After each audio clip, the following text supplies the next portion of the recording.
আচ্ছা আচ্ছা, এইটা কি ছোট করে রাখার উপায়টা কি?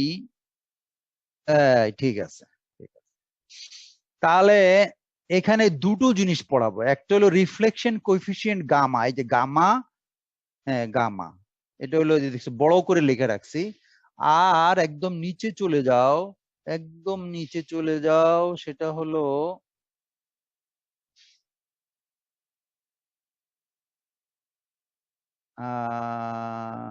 হ্যাঁ, এই যে মাঝখানে আসছি, ইকুয়েশন 16-12 এর নিচে,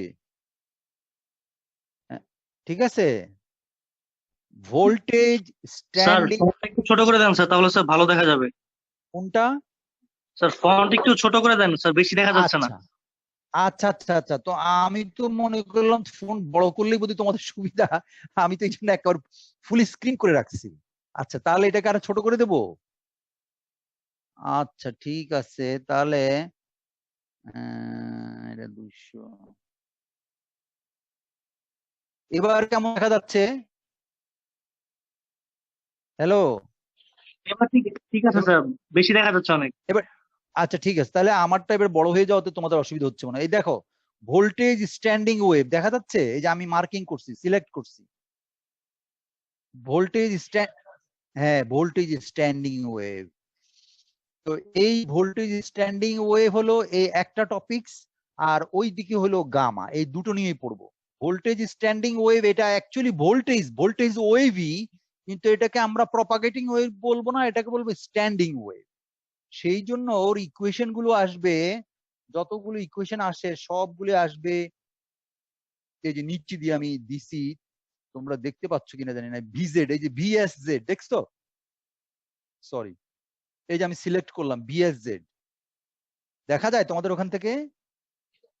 ভিএসজেড, হ্যাঁ, এই যে ভিএসজেড, এটা হলো এই ম্যাথমেটিক্যালি একটা হলো ভিএসজেড পড়াবো, আরেকটা হলো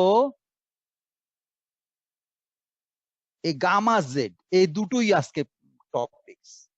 এরা হাই ফ্রিকোয়েন্সি রেঞ্জে, হাই ফ্রিকোয়েন্সি সময়ে এদের এক একটা ক্যারেক্টারিস্টিক্স এক এক ভাবে প্রকাশ পায়, এবং সেগুলো আমাদের সার্কিট ডিজাইনের জন্য খুবই দরকারি।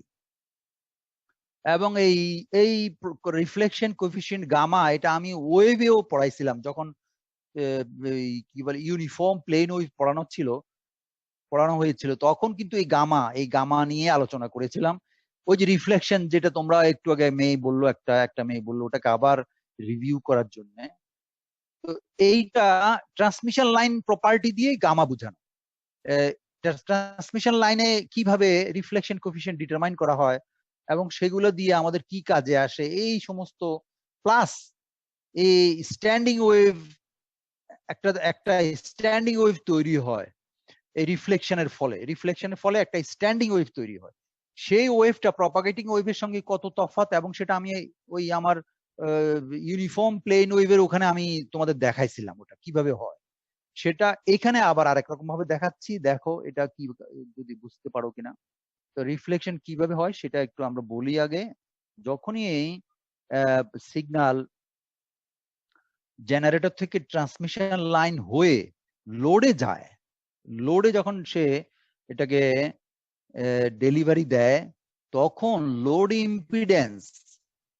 এবং লোড ইম্পিডেন্স জেড এবং যেই ট্রান্সমিশন লাইন দিয়ে লোডে আমরা সিগন্যাল পাঠাবো, সেই ট্রান্সমিশন লাইনের ক্যারেক্টারিস্টিক্স ইম্পিডেন্স জেড নট, এই দুটো যদি ম্যাচিং না হয়, সমান না হয়, তখন একটা রিফ্লেকশন, কিছু পাওয়ার লোড থেকে, মানে লোড থেকে সেটা ব্যাক করে টুয়ার্ডস জেনারেটর। নর্মালি পাওয়ার যাবে জেনারেটর থেকে লোডে, এটাই হলো নর্মাল নিয়ম। কিন্তু যখন ম্যাচিং হয় না, তখন লোড থেকে কিছু পাওয়ার ব্যাক করে, এই ব্যাক পাওয়ারটাকে আমরা রিফ্লেক্টেড পাওয়ার বলবো। এবং এর জন্য যে কি পরিমাণ দিলাম আর কি পরিমাণ ব্যাক করছে, এই রেশিওটাকে বলা হয় রিফ্লেকশন কোএফিসিয়েন্ট। এই এই যে সেটা আমি এখানে প্রথমেই বলে গেছি, if Z L equals to z nought, it is called the matched condition of the transmission line. In matched condition, maximum power will be delivered to the ZL load. but during the situation when ZL not equal to Z naught, maximum power will not be delivered to the load, and some power will be reflected back from the load and propagated back towards the generator, resulting malfunction of generator. জেনারেটরের ফাংশনটা উল্টোপাল্টা হবে, যেই ফ্রিকোয়েন্সিতে generate করছে সেই ফ্রিকোয়েন্সিতে সে generate করতে পারবে না, ভোল্টেজ কমে যাবে, এই সেই অনেক রকম ঝামেলা হয়। Thus for load mismatch, reflection of voltage, current or power will occur. Let us define voltage reflection coefficient gamma at any point on the transmission line as the ratio of reflected voltage to the incident wave as is 16.1 দিয়ে আমি ওটা define করলাম, যে এখানে দেখানো হলো যে এই নিচে হলো ইনসিডেন্ট ওয়েভ আর উপরে হলো রিফ্লেক্টেড ওয়েভ। দ্যাট মিনস এটাকে ইনসিডেন্ট ওয়েভ যদি তুমি বাম পাশে নিয়ে আসো তাহলে কি রিফ্লেক্টেড ওয়েভ সমান হচ্ছে incident wave multiplied with a coefficient gamma, এটাকে বলবো আমরা রিফ্লেকশন কোএফিসিয়েন্ট। যদি এটার ভ্যালু 1 হয়, গামার ভ্যালু 1 হয়, তার মানে ইনসিডেন্ট ওয়েভ আর রিফ্লেক্টেড ওয়েভের ভ্যালু সমান। আর যদি গামার ভ্যালু 0 হয় তাহলে রিফ্লেক্টেড ওয়েভের ভ্যালু 0, তার মানে কিছুই রিফ্লেক্ট হচ্ছে না, যা দিচ্ছ সবই তোমার ট্রান্সমিট হয়ে যাচ্ছে। এই বেসিক আইডিয়া। এবার এখন কিছু ম্যাথমেটিক্যাল ট্রিটমেন্ট, এগুলো দেখো। ম্যাথমেটিক্যাল ট্রিটমেন্ট কি? আমরা জানি যে একটা ট্রান্সমিশন লাইনের ভোল্টেজ ওয়েভকে আমরা জেনারেল সলিউশন দিয়ে যখন রিপ্রেজেন্ট করি তখন ওখানে একটা ইনসিডেন্ট পার্ট একটা রিফ্লেক্টেড পার্ট থাকে। এখন ও দুটোকেই যদি আমরা রেশিও করি, এই যে গামা ইকুয়ালস টু নিচের অংশটা হচ্ছে ইনসিডেন্ট ওয়েভ, উপরেরটা হচ্ছে রিফ্লেক্টেড ওয়েভ, তখন এটাকে আমরা এরকম একটা ইকুয়েশন দিয়ে রিপ্রেজেন্ট করতে পারি। এখন এই গামা এটা at any point on the line, এবং এটা হচ্ছে কমপ্লেক্স অবস্থায় আছে, এখনো কিন্তু আমরা লসলেস অবস্থায় ধরি নাই, যেন এই যে গামা টোয়াইস আলফা জেড এই অংশটা আছে, এই টার্মটা আছে, ফলে এই গামাটা হচ্ছে কমপ্লেক্স। কিছুক্ষণ পরে আমি তোমাদের দেখাবো যে এই কমপ্লেক্স গামাকে আমরা আবার লসলেস কন্ডিশন নিয়ে অন্যান্য প্রপার্টি বের করব। আপাতত আমি একেবারে কমপ্লেক্সটাই দেখালাম, মানে maximum possible situation of gamma কিভাবে রিপ্রেজেন্ট করা হয়। এখন এই গামার ম্যাগনিটিউড, এটাকে যেহেতু এটা কমপ্লেক্স, এটার এই গামাটাকে আমরা একটা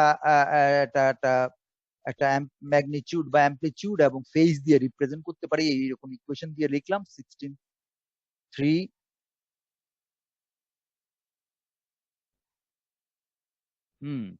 তাহলে let us find the magnitude of gamma। এখন ম্যাগনিটিউড অংশটা কিভাবে? তো ম্যাগনিটিউডটাকে যদি আমরা এইভাবে দেই, গামার ম্যাগনিটিউড, দ্যাট মিনস এই ইকুয়েশন থেকে যদি ম্যাগনিটিউড নেই 16.2 থেকে ম্যাগনিটিউড যদি নেই, তাহলে কি দাঁড়ালো? ম্যাগনিটিউড নিলে আমাদের হবে কি, যে এইখানে যে ইয়ে আছে কি বলে e to the power j twice beta z, এই e to the power J এটা হয়ে যাবে 1 ম্যাগনিটিউড। তো বাকি থাকে শুধু এই লেফটের এই অংশটা, সেটাই দেখাইছি আমরা। ই টু দি পাওয়ার জে 1 এর ভ্যালু যদি 1 হয়ে যায় তাহলে গামার ম্যাগনিটিউড আসে এই যে 16.4 দিয়ে রিপ্রেজেন্ট করলাম গামার ম্যাগনিটিউড, এই যে v naught minus v naught plus এটার রেশিও, আর e to the power twice alpha z, যেহেতু কমপ্লেক্স সেজন্য এইভাবে লিখলাম। এখন এই গামাকে আবার ওই যে যেটা 16.2 তে ইকুয়েশন, জেনারেল ইকুয়েশনটাকে সেটা এইভাবে ম্যাগনিটিউড এবং ফেজ দিয়ে লিখলাম, যখন এই ফেজ ফাই গামা সমান হয় টোয়াইস বিটা জেড। ঠিক আছে, এটা গামার কিছু একটা পরিচয় দিয়ে গেলাম, যে গামাটাকে কিভাবে আমরা আরবিট্রারি পজিশনে বের করতে পারবো সেটার একটা রিপ্রেজেন্টেশন। এবার V naught plus V naught minus এই কোএফিসিয়েন্ট গুলিকে আমরা in terms of output parameters যদি প্রকাশ করি, এগুলো অনেক আগে প্রকাশ করে আসছি, তাহলে আমরা এবার 16.6 16.7 এই দুটো ইকুয়েশন দিয়ে আমরা প্রকাশ করতে পারবো। V naught plus V naught minus. তো এইগুলিকে যদি আমি এবার এই গামার ইকুয়েশনে বসাই এদের ভ্যালু, তাহলে 16.8 এইভাবে একটা রিপ্রেজেন্টেশন, এইভাবে একটা ইকুয়েশন দিয়ে রিপ্রেজেন্ট করতে পারি। এই গামাটার মধ্যে, এই এক্সপ্রেশনের মধ্যে দেখো লোড ইম্পিডেন্স এবং ক্যারেক্টারিস্টিক্স ইম্পিডেন্স এবং ট্রান্সমিশন লাইনের লেংথ ইনভলভ। ট্রান্সমিশন লাইনের লেংথ হচ্ছে এল, এবং এই যে এই টার্মটা ইনভলভ। এই টার্মটা এই টার্মটা এই টার্মটা ইনভলভ, যেখানে এটা মানে হচ্ছে ট্রান্সমিশন লাইনের লেংথ অনুযায়ী তারপরে লোড ইম্পিডেন্স, এই সবগুলো টার্মের সঙ্গে কিভাবে রিলেটেড সেই এক্সপ্রেশন দেখানো হলো। তো এখন সাধারণত আমরা ট্রান্সমিশন লাইনের মাঝখানে বা আরবিট্রারি যে কোনো পয়েন্টে রিফ্লেকশন আমরা খুব একটা ইন্টারেস্টেড না। লোড পয়েন্টে যেখানে লোডটা শুরু হলো ট্রান্সমিশন লাইনের একদম শেষ মাথায়, যেখানে আমরা লোড লাগাচ্ছি, সেইখানে রিফ্লেকশনটা কিরকম বা কত, সেটাই ইন্টারেস্টেড বেশি। এই যে এখানে লেখা আছে, generally we are very much interested to know the voltage reflection coefficient at the load terminal by putting Z equal to L in equation 16.8. তাহলে দেখো এবার যদি আমরা এই যে ইকুয়েশনটা দেখো, তফাৎটা দেখো, এই ইকুয়েশনে লিখছি শুধু গামা এল, আর এইখানে লিখছি গামা সাবস্ক্রিপ্ট এল, মানে হচ্ছে সরি, এটা লিখছি গামা জেড, সরি ভুল বলছি, গামা জেড মানে হচ্ছে আরবিট্রারি গামা, যে কোনো পয়েন্টের গামা। আর এখানে লিখছি গামা এল সাবস্ক্রিপ্ট এল, মানে হচ্ছে একদম লোড টার্মিনালে যেখানে জেড ইকুয়াল টু এল। তো সেখানে এই ভ্যালু বসাইলে পরে এই ফেজ পার্টটা কাটা গিয়ে থাকে এরকম 16.9, যেখানে এই gamma L equals to Z L minus Z not, Z L minus plus Z not. বুঝতে পারছো এটা কিভাবে আসলো তানিম? তারপরে আবার ওই মেয়েটার নাম কি ভুলে গেছি, যাই হোক শ্রাবন্তী নাকি,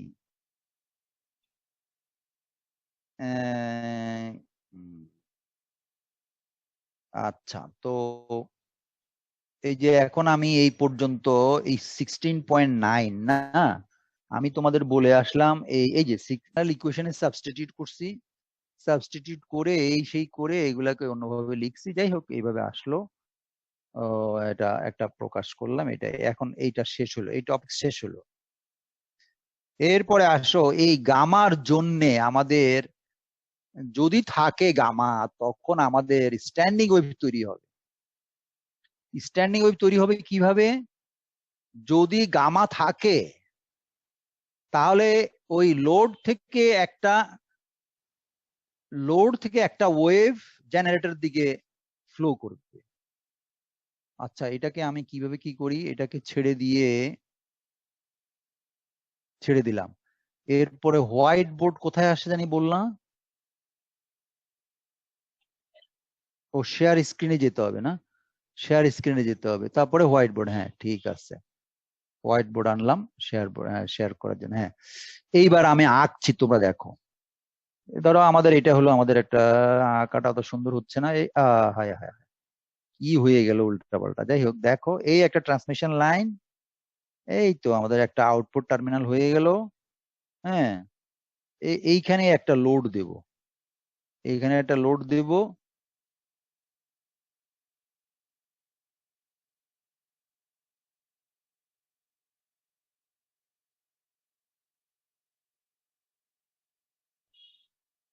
একটা লোড দেব, আর এই মাঝখান থেকে চলে যাবে এখানে।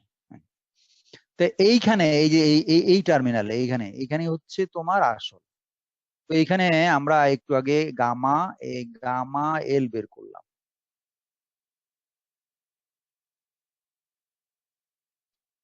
গামা এল বের করছি এখানে। এখন যদি গামা এল না থাকে, তাহলে একটা ওয়েভ এই দিকে প্রপাগেট করবে, এই লোডের দিকে যাবে সে, এটাকে বলবো প্রপাগেটিং ওয়েভ।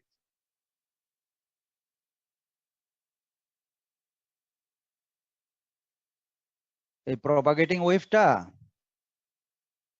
হ্যাঁ প্রপাগেটিং ওয়েভটা লোডের দিকে যাবে, কিন্তু যদি গামার ভ্যালু গামা যদি 0 না হয়, other than 0, that means not equal to 0,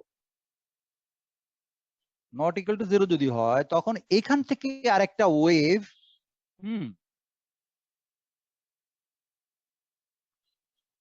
এই একটা ওয়েভ এই দিকে ফ্লো করবে। এইটাই হলো reflected wave.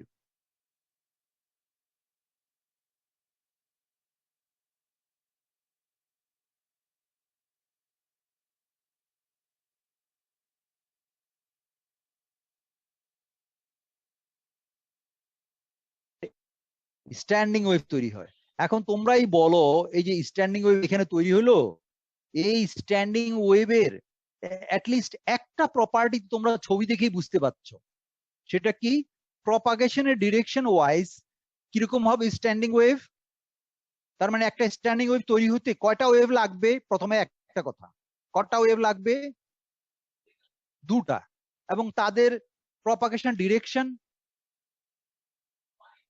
180 degree phase shift হইতে হবে। 180 ডিগ্রি ফেজ শিফট মানে একটা আরেকটার উল্টো দিকে প্রপাগেট করবে। এই হলো দুটো কন্ডিশন। বুঝা গেল? এবার এই যে স্ট্যান্ডিং ওয়েভ তৈরি হওয়ার কতগুলো কায়দা যে বললাম আমি, এইটাই আমি ওই ল্যাঙ্গুয়েজে দেখাইছি, ল্যাঙ্গুয়েজে বলে গেছি। আচ্ছা, এখন আবার এটাকে লিভ করার জন্য কি করতে হবে? এই স্টপ না, চলে গেল। আচ্ছা, এখন এখানে আসলাম, ভুল শিটে চলে আসছি। এই শিটটা হ্যাঁ, এই যে standing wave, voltage standing wave, এই যে আমি লিখছি নিচে দিয়ে, the general solution of voltage wave in the transmission line is, এইটা এটা আর্লিয়ার সলিউশন আমি এটা বুঝাই গেছি। In a system where there are two types of waves flowing in opposite direction to each other, a new wave will be developed called standing wave. এই যে developed হলে এটাকে স্ট্যান্ডিং ওয়েভ বলবো। তাহলে this standing wave has different characteristics than a propagating or traveling wave. Let us explain this standing wave in details. আচ্ছা, তার মানে কি ক্যারেক্টারিস্টিক্স কিছুটা বদলাবে। এটা আমরা অনেক আগে দেখায় আসছি, এটা ওই ইয়েতেও দেখায় আসছি, কি বলে এটাকে, ওয়েভ প্রপাগেশনও দেখায় আসছি যে স্ট্যান্ডিং ওয়েভ প্রপার্টিটা কি, সেটা এখন এখানে ট্রান্সমিশন লাইনেও এরকম দেখা যায়। তবে এখান থেকে অন্য একটা প্রপার্টি আমরা বের করব ট্রান্সমিশন লাইনের, বা আননোন একটা প্যারামিটার বের করা যায়, যেটা খুবই ইম্পর্টেন্ট। কারণ সেই জিনিসটা কি, এখন সেই জিনিসটা অ্যানালাইসিস শুরু হলো। এ ধরো এখন এই অ্যানালাইসিসটা শুরু করার জন্য এখানে এই উপরের ইকুয়েশন কোঅর্ডিনেট, জেড যদি প্লাস হয় এটা ইনক্রিজ করবে, জেড যদি নেগেটিভ হয় তাহলে এটা ডিক্রিজ করবে। এনিওয়ে, এই টার্মটা আমরা বাদ দিয়ে আমরা অ্যানালাইসিসটা সিম্পল করব, এই উদ্দেশ্যই, আর কিছু না। থাকলে কোনো অসুবিধা নাই, কিন্তু একটু কমপ্লিকেটেড অ্যানালাইসিস হয়ে যাবে। তো সেই জন্য আমরা লসলেস ট্রান্সমিশন লাইন কেসে চলে আসছে, এই যে লসলেস ট্রান্সমিশন লাইন। আচ্ছা আচ্ছা, ঠিক আছে, রিপিট করছি। ধরো এই যে 16.2 ইকুয়েশনে যাও। 16.2 ইকুয়েশনে দেখো e to the power twice alpha z একটা টার্ম আছে। এই টার্মটা আমাদের অ্যাকচুয়ালি একটা রিয়েল ফ্যাক্টর, তাই না? এটা কিন্তু কমপ্লেক্স না, একটা রিয়েল ফ্যাক্টর। এটা এক্সপোনেনশিয়ালি ইনক্রিজ অর ডিক্রিজ। কিভাবে ইনক্রিজ? জেড যদি পজিটিভ হয় তাহলে ইনক্রিজ করবে, আর জেড যদি নেগেটিভ হয় কোঅর্ডিনেট, তাহলে এটা ডিকে করবে। তাহলে এটা তো একটা মাল্টিপ্লায়ার মাত্র। তো সেটা রেখে যদি আমরা অ্যানালাইসিস করি, অ্যানালাইসিসটা শুধু কমপ্লিকেটেড হবে, আর কিছু না। এই তো এই জন্য ওই টার্মটা বাদ দিয়ে আমরা অ্যানালাইসিসটা সহজ করার জন্য ওই টার্মটা বাদ দিয়ে লসলেস কন্ডিশন অ্যানালাইসিস করব। এই স্ট্যান্ডিং ওয়েভ রেশিও পড়ার সময়, স্ট্যান্ডিং ওয়েভের ক্যারেক্টারিস্টিক্স অ্যানালাইসিস করার সময় লসলেস কন্ডিশন দিয়ে অ্যানালাইসিস করব। তাহলে অ্যানালাইসিসটা সিম্পল হবে, এই আর কিছু না। এক্সপ্রেশন গুলো সিম্পল হবে। এখন এই সিম্পলিফাই করার জন্য আমরা লসলেস কেসে ঢুকছি। তবে তোমাদের মনে রাখা উচিত, এই লসলেস কন্ডিশনে ঢুকা বুঝতে পারছো? লসলেস কন্ডিশনে ঢুকার একটা উদ্দেশ্য আছে। লসলেস কন্ডিশনটা হচ্ছে হ্যাঁ, লসলেস কন্ডিশনটা অ্যাকচুয়ালি হাই ফ্রিকোয়েন্সি সিচুয়েশন। তো হাই ফ্রিকোয়েন্সি সিচুয়েশন অ্যাকচুয়ালি আমরা মাইক্রোওয়েভ বা আরএফ ক্লাসে এটাকে আমরা বেশি প্রাধান্য দিচ্ছি, যে হাই ফ্রিকোয়েন্সিতে কি সিচুয়েশন হয় সেটাই আমরা দেখব। ফলে ভোল্টেজ স্ট্যান্ডিং ওয়েভ এইটা হাই ফ্রিকোয়েন্সিতে অ্যাকচুয়ালি কিরকম হচ্ছে সেটাই আমাদের ইন্টারেস্ট দেখার। এই জন্য লসলেস কন্ডিশনে ঢুকছি। তো এটা খুবই সিম্পল। এটা হলো তোমরা শুধু কাল আলফাকে 0 করে দিবা, এই যে আলফাকে 0 করে দিবা, আর গামা ইকুয়াল টু বসাবা জে বিটা। তাহলে কিন্তু এই যে আমাদের জেনারেল সলিউশন যেটা, হ্যাঁ, ইকুয়েশন 1613a, এটা কিন্তু সিম্পলিফাই করে আমরা কস দিয়ে লিখতে পারি, কস সাইন দিয়ে লিখতে পারি। এই যে কস সাইন দিয়ে লিখছি, কস এবং সাইন দিয়ে ট্রিগোনোমেট্রিক ফর্মে লিখছি 1613b তে। এইটাকে এবারে ম্যাগনিটিউড এবং ফেজে যদি আমরা ভাগ করি, তার মানে এই VS voltage standing wave VS এর ম্যাগনিটিউড যদি নেই, এই যে ম্যাগনিটিউড নিলাম, ম্যাগনিটিউড নিলে এই যে 16.15 দিয়ে প্রকাশ করা যায়, এই যে এইভাবে প্রকাশ করা যায়। দেখতে পাচ্ছ 1615?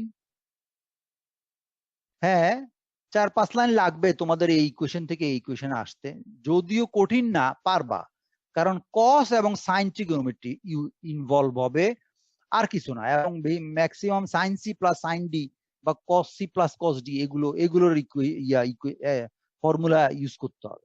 করে আমরা এরকম ভাবে একটা ইকুয়েশন ডেরাইভ করলাম 1615-এ। এখন এই যে ভোল্টেজ স্ট্যান্ডিং ওয়েভ ভিএস এর ম্যাগনিটিউড হলো এটা, এই ম্যাগনিটিউডটা কিন্তু এই জেড এর সাথে, খেয়াল করো, জেড এর সাথে, বিটা তো কনস্ট্যান্ট, জেড এর সাথে কিন্তু চেঞ্জ হচ্ছে। জেড মানে স্পেস, দ্যাট মিনস ট্রান্সমিশন লাইনের এই 0.1 মিটার পরে, 2 মিটার পরে, 3 মিটার পরে, 5 মিটার পরে কি হবে, এই জেড এর উপর ডিপেন্ড করে এই ম্যাগনিটিউড মিনিমাম ম্যাক্সিমাম হবে। এই যে কস ফাংশন আছে, কস ফাংশন ম্যাক্সিমাম মিনিমাম দিবে depending on the Z.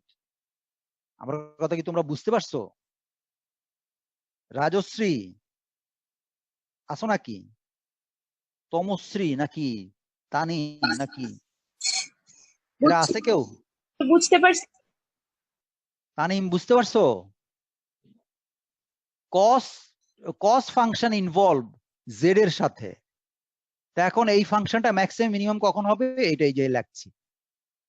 By observing 1620, it is seen that Vz will be maximum if beta z, twice beta z হলো n twice pi যদি হয়, তখন cos twice beta z এর value হবে 1। 1 হবে এটার value. That means এইটুকুর value হবে 1। এইটুকুর value যদি 1 হয়, তো বাকিটা কি, a square plus twice ab plus a square plus twice ab plus b স্কয়ারের ফর্মুলা না? মাঝখানের গুলি খেয়াল করে দেখো, এই ভিতরের গুলি a square plus twice ab plus b স্কয়ারের ফর্মুলা 1615। আমার কথা বুঝতে পারছো না? কি স্যার? দেখো এই যে তারপরে যে আমি লিখছি 1670 তে, এই যে লিখছি vsz maximum equals to square root of এই হোল স্কয়ার। তার মানে কি এই স্কয়ার হোল স্কয়ার করলে এটা প্লাস মাইনাস এই যে ভি প্লাস ভি মাইনাস এর ইকুয়েশন আসে, সেখান থেকে আমরা এরকম ভাবে একটা ইকুয়েশন প্লাস ধরে আমরা এরকম একটা ইকুয়েশন লিখছি 1617। তো এই ইকুয়েশনটা 1617 ইকুয়েশনটাকে আবার একটু মডিফাই করতে পারি। কিরকম ভাবে মডিফাই করতে পারি? এরকম ভাবে যে যদি আমরা গামা মানে কি বলে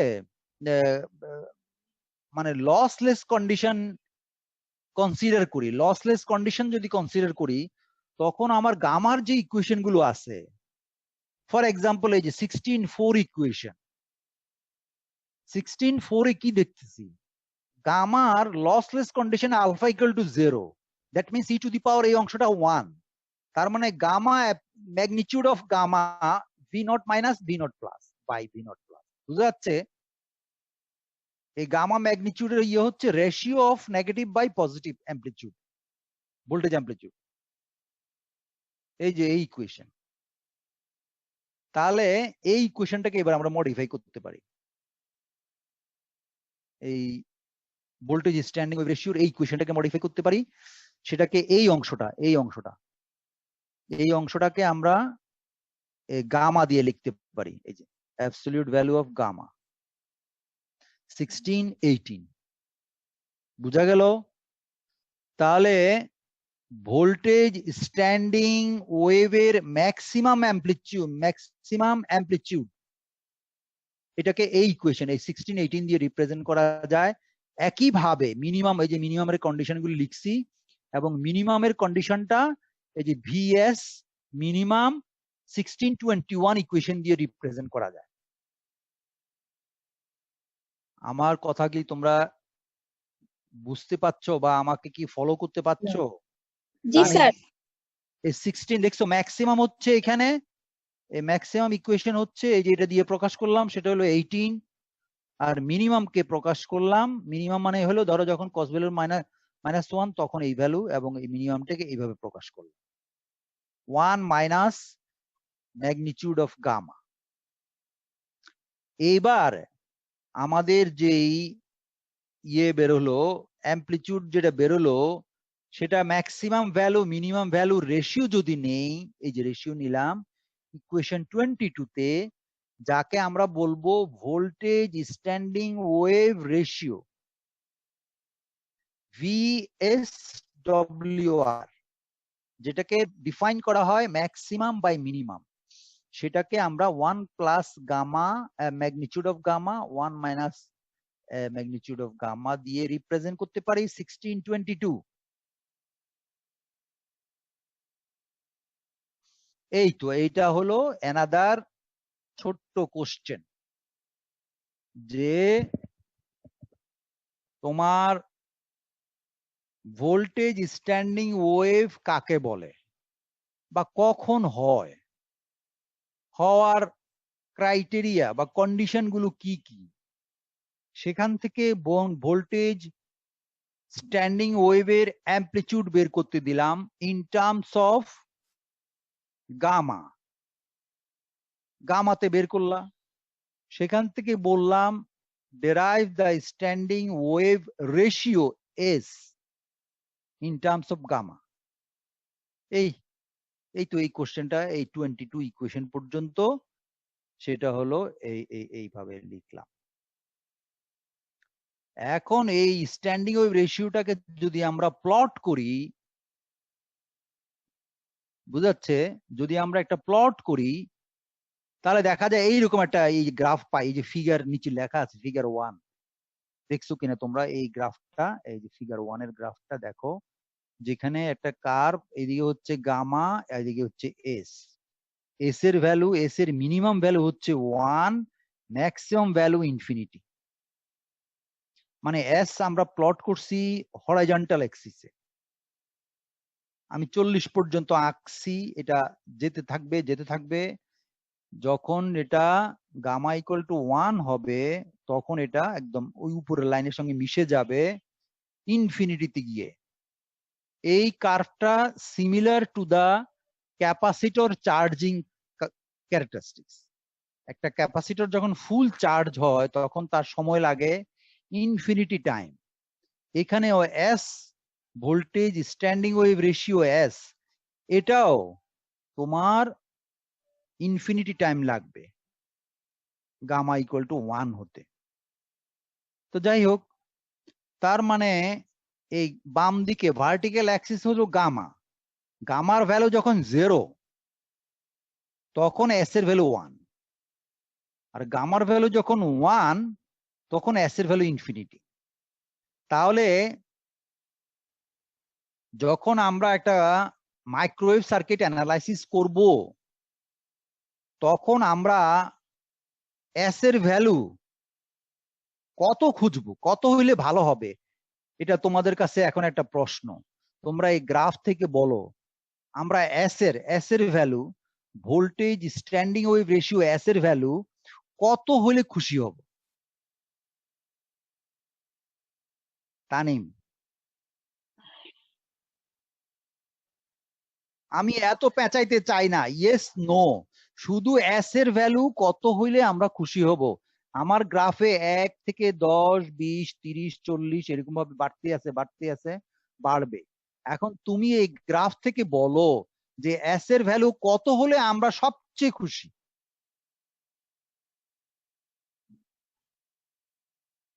রাজশ্রী আছে নাকি এখানে? আজকে আসে নাই? তমশ্রী নাকি আর কি, আমি নাম তো ভুলে গেছি। স্যার তমশ্রী। তমশ্রী আসো? জি স্যার। আর তমশ্রী বলো এস এর ভ্যালু কত হলে আমরা খুশি হব। একজনে বললো 1। Sir 1 1 sir. 1 এর চেয়ে ছোট কিভাবে হবে? 1 এই তো হলো গামা ইকুয়াল টু 0 যদি হয় তখন তুমি 1 পাবে।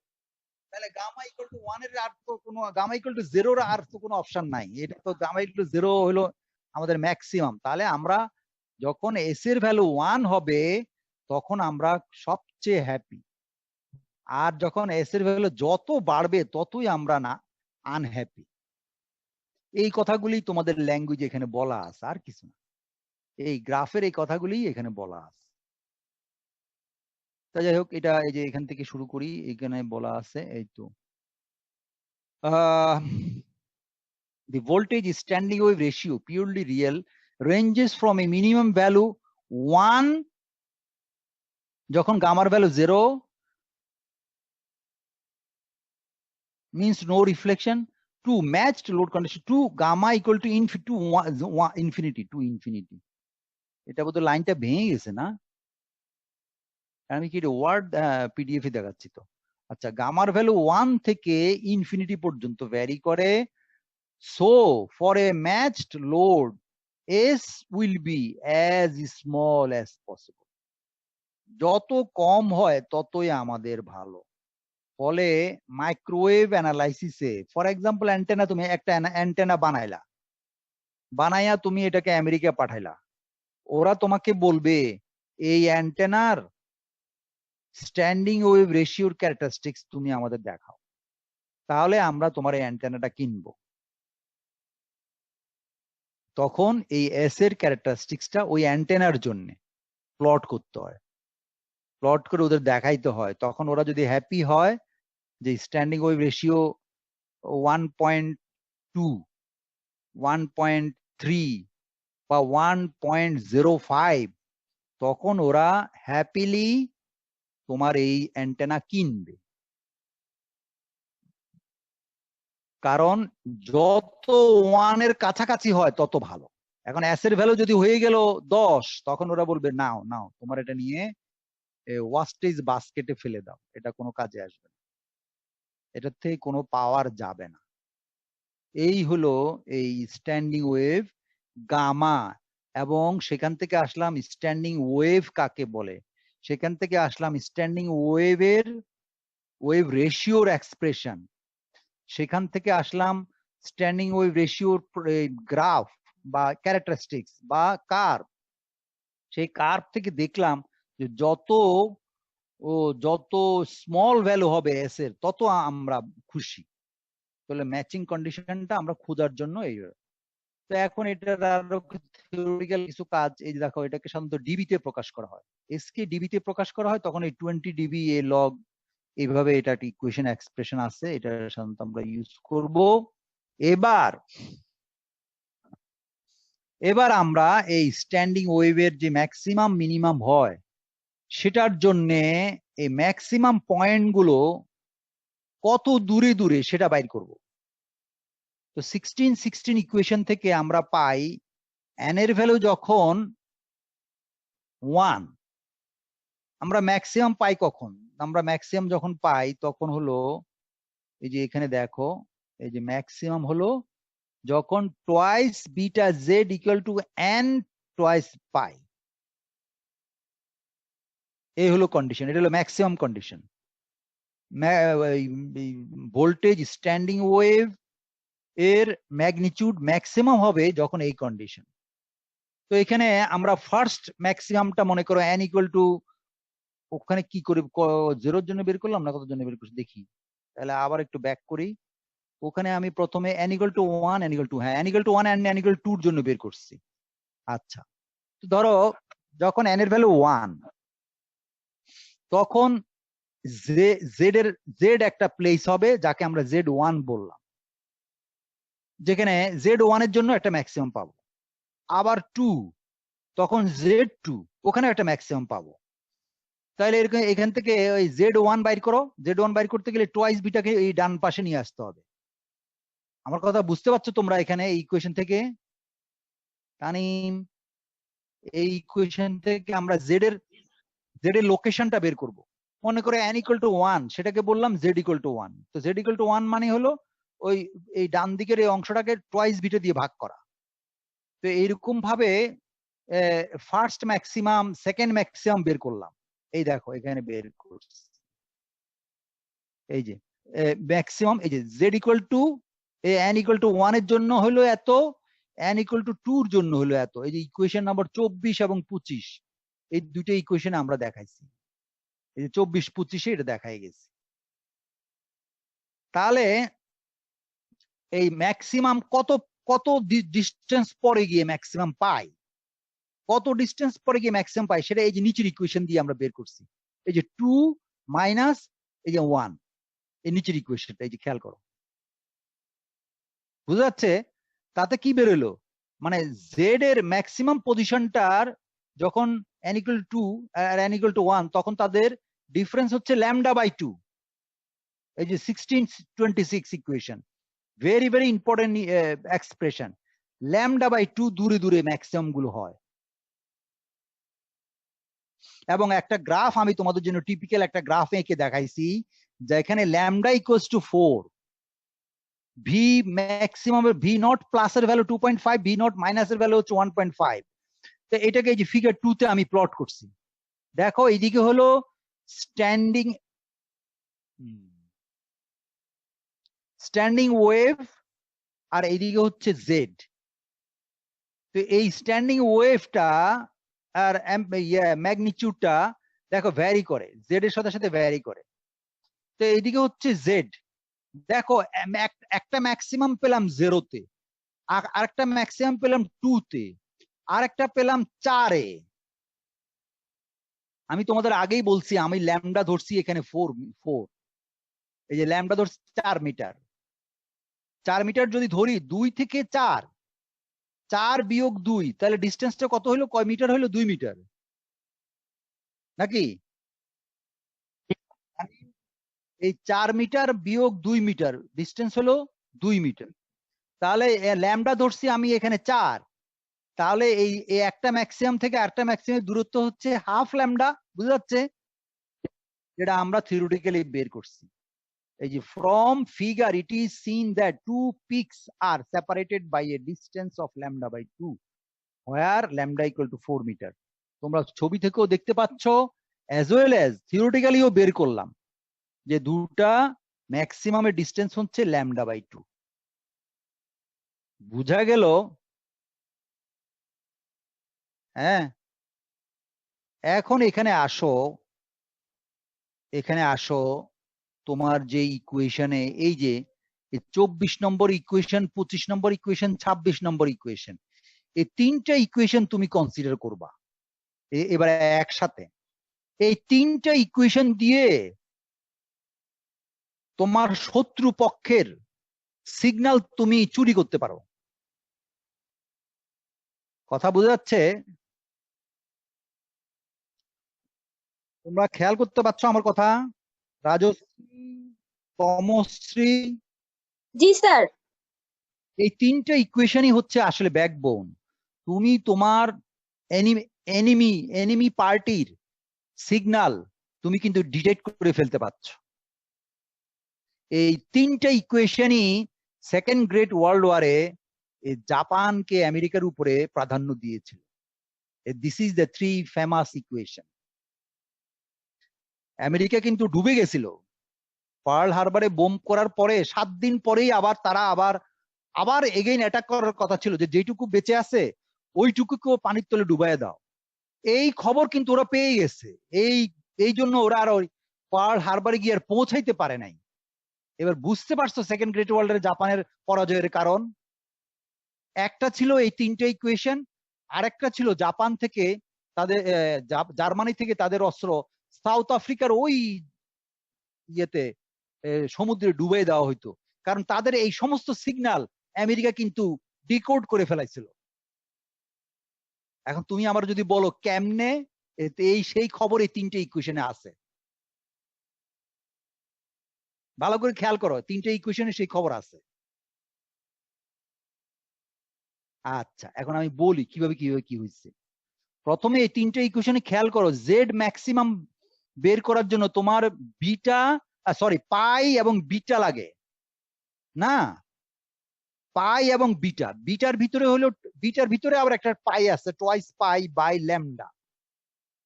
বিটা ইকুয়াল টু হচ্ছে টোয়াইস পাই বাই ল্যামডা। তাহলে ল্যামডাটা তুমি আননোন, এনিমি পক্ষের ল্যামডা তুমি কি করে বের করবে জানো না, তারা কোন ফ্রিকোয়েন্সিতে ট্রান্সমিট করছে তুমি জানো না। তুমি আরবিট্রারি একটা সিগন্যাল, তুমি এটাকে অ্যান্টেনা দিয়ে ট্র্যাপ করো, ট্র্যাপ করে ট্রান্সমিশন লাইনের কোনো এক জায়গায় এটাকে শর্ট করে দিয়ে স্ট্যান্ডিং ওয়েভ তৈরি করো। স্ট্যান্ডিং ওয়েভ তৈরি করে এবার ওই ট্রান্সমিশন লাইনটার পাশে একটা লম্বা স্কেল অথবা টেপ ফিট করো, রেখে দাও পাশাপাশি। এবার স্ট্যান্ডিং ওয়েভের উপরে ট্রান্সমিশন লাইনের উপরে একটা অ্যান্টেনা প্রোভিং করে মেজার করো কোথায় ভোল্টেজ ম্যাক্সিমাম, কোথায় ভোল্টেজ মিনিমাম, বাস আর কিছু লাগে না। তখন তারা ওই সিগন্যাল বিভিন্ন ফ্রিকোয়েন্সিতে তারা ট্রাই করে, বিভিন্ন ফ্রিকোয়েন্সিতে ট্রাই করে করে তারা একটা সিগন্যাল পেলো, যে সিগন্যালে এই জাপানিজ কথা শোনা যায়। তখন জাপানিজ ইন্টারপ্রিটারকে বললো এই কথার অর্থ কি খুঁজে বাইর করো, এবং সে খুঁজে বাইর করলো যে 7 দিন পরে তারা আবার অমুক তারিখে রাত 12টায় এক সময় একটায় পোর্ল হারবারকে আবার অ্যাটাক করতে আসতেছে। তারা এটা জেনে গেল, আর তাদের এন্টি এয়ারক্রাফট এই সেই সব রেডি রাখলো, অর্ধেক পথেই তাদেরকে তারা ঘায়েল করে দিল। এই ল্যামডাটা ডিটেক্ট করলো কিভাবে বলো এবার, ট্রান্সমিশন লাইনের এক জায়গায় ভোল্টেজ ম্যাক্সিমাম পেলো, আবার আরেক জায়গায় ভোল্টেজ ম্যাক্সিমাম পেলো। ওই যে অ্যান্টেনাটা, ওই অ্যান্টেনার ট্রান্সমিশন লাইনের উপরে এমনি শুধু তারা প্রোভিং করছে, মানে অ্যান্টেনা লাইন ট্রান্সমিশন লাইনের উপরে দিয়ে ওই অ্যান্টেনা দিয়ে শুধু সামনে আর পিছনে যাচ্ছে। যখনই ম্যাক্সিমাম ভোল্টেজ স্ট্যান্ডিং ওয়েভ তৈরি হচ্ছে, তো স্ট্যান্ডিং ওয়েভের যখন পিক আসবে তখনই ভোল্টেজ ম্যাক্সিমাম হবে। ওই ভোল্ট মিটারে ম্যাক্সিমাম দেখাচ্ছে, তারা ওইটাকে মার্কিং করে ফেলে, একটা কালির কলম দিয়ে ওখানে মার্কিং করে ফিতায়। এবার আবার আর একটা ম্যাক্সিমাম বাইর করে, সেখানে আরেকটা ম্যাক্সিমাম পাওয়া গেল। দ্যাট মিনস এই দুইটা ম্যাক্সিমাম ডিস্টেন্স এবার তারা ফিতা দিয়ে বাইর করে কত মিটার।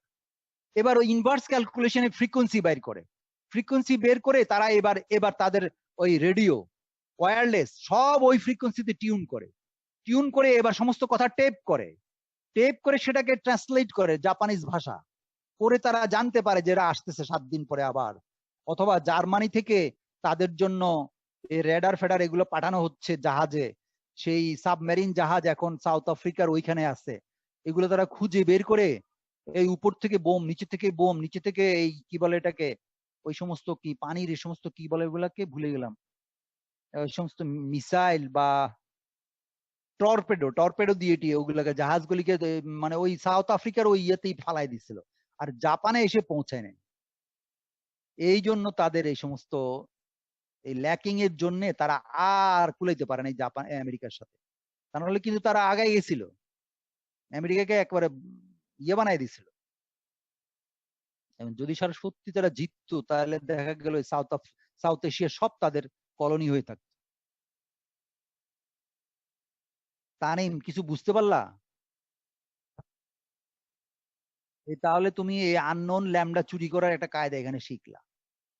এটা এই standing wave ratio, voltage standing ratio আমি একদিন তোমাদের ওই ইউনিফর্ম প্লেন ওয়েভ যখন পড়াচ্ছিলাম তখন বলে গেছিলাম, এই ল্যামডা বা ভোল্টেজ স্ট্যান্ডিং ওয়েভ আমাদের কোনো কাজে আসে না, যে স্ট্যান্ডিং করে থাকে ভোল্টেজটা এক জায়গায়, এই ওয়েভটা এক জায়গায় দাঁড়িয়ে থাকে, এটা দিয়ে আমরা সিগন্যাল ট্রান্সমিট করতে পারি না। কিন্তু এটার একটা গ্রেট বেনিফিট হচ্ছে ল্যাবে চুরি বিদ্যা যদি তোমার মাথায় থাকে তাহলে তুমি এই সমস্ত আকাম কুকাম করতে পারবা, এই স্ট্যান্ডিং ওয়েভ রেশিও নিয়ে ল্যাবে এই সমস্ত সিগন্যাল খুঁজে বাইর করা, ওই জাপানিজরা কি বলে, রাশিয়ানরা কি বলে, এই বিভিন্ন সিগন্যাল ট্র্যাপ করে তুমি মনে করো কি এখনো কি পৃথিবী চুপচাপ বসে আছে? এই এর কথা ওর কথা এগুলো সব ইয়া হচ্ছে না, ট্র্যাকিং করা হচ্ছে না? হচ্ছে, এখনো হচ্ছে, কিন্তু এটা খুব সিক্রেটলি ওরা এগুলাকে ভালো করে যাচাই বাছাই করে তারপরে প্রকাশ করে, আদারওয়াইজ করে না, এই আর কি। তাহলে এই স্ট্যান্ডিং ওয়েভ রেশিওর একটা ইয়ে দেখলা। এবার দেখো এগুলার আরো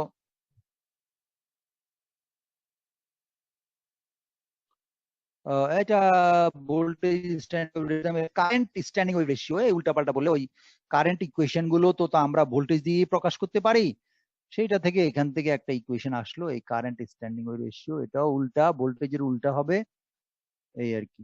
একই জিনিস, একই ভাবে ওখানে ম্যাক্সিমাম দেখাইছি, এখানে মিনিমাম দেখাইছি। এই ট্রান্সমিশন লাইনের আই ম্যাক্সিমাম এটা হলো এরকম, এই কারেন্টের জন্য ওটা ডেরাইভ করছি, এবং সেখানে কারেন্ট স্ট্যান্ডিং ওয়েভ রেশিও এইখানে বেরিয়েছে।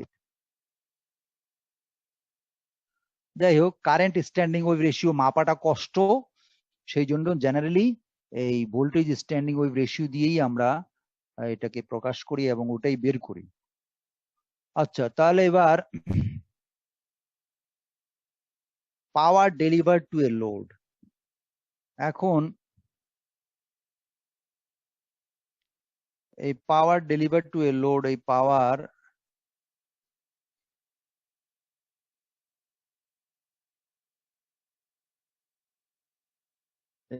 বের করা হয়েছে এগুলা। এই ভোল্টেজটা যদি বুঝতে পারো তাহলে পাওয়ার এটা তেমন কঠিন না, কারণ ভোল্টেজকে স্কোয়ার করলেই পাওয়ার পাওয়া যায়। তাহলে এই যে এখানে কতগুলো প্রবলেম আমি দিয়ে রাখছি, এই স্ট্যান্ডিং ওয়েভ রেশিওর বিভিন্ন রকম প্রবলেম বের করছি, তো এই আর কি, এগুলা তোমাদের অ্যাপেন্ডিক্স আকারে দিয়ে গেলাম। আর পাওয়ারটা আপাতত রেখে দিলাম, পাওয়ারটা তো পড়ালাম না, পাওয়ারটা আরেকদিন যদি ধরি, সময় পাই ধরবো, আজকে এটা শেষ করতে পারবো না, অলমোস্ট 45 হয়ে গেছে। তোমাদের যদি কোনো কোশ্চেন থাকে তাহলে